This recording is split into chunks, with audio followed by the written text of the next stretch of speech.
Well, back at home, federal investigators are looking into a horrific bus crash in Southern California that killed 13 people and injured dozens more.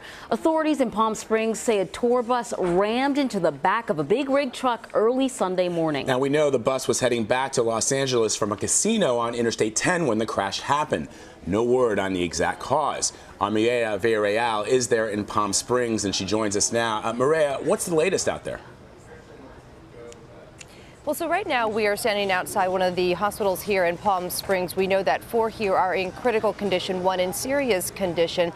The National Transportation Safety Board is set to bring a crew here who will start their investigation. They will be leading things off. A couple of things that they'll be looking at has to do with the driver, first of all, who was killed in the accident. Was there driver fatigue involved? Did he have any other medical condition that may have played a role in the accident in and of itself? We also know that they will be looking at the 1996 bus to figure out whether or not there may have been a recording device, a black box device on board that may have captured some of the moments before the accident. But because this bus is so old, that might not be a possibility.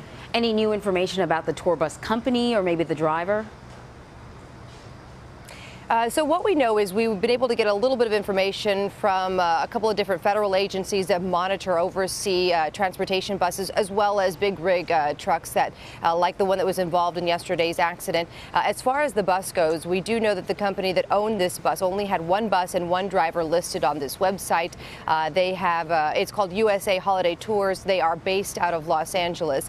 We know as of right now they were inspected in 2014, 2015, and April of 2016. So just about 8 months ago, and none of those inspections turned up any sort of mechanical issues, any sort of red flags. So as of right now, it looks like at least their history is clear. But again, we really won't know a whole lot of details of what may have happened yesterday until NTSB gets involved. It's such a horrifying story. What more are you learning, Maria, about the victims? You know, the hardest part is the victim aspect of this, Vlad. The fact that a lot of these victims that were killed in the accident were sitting in the front part of the bus. As you can tell from the video, I mean, there were 15 feet of that bus that were just ripped apart when it lodged underneath that big rig. And so trying to find out more about these victims has been difficult because of the severity of their injuries. On top of that, there were some IDs that were found on scene. The problem with those IDs is some of them aren't valid.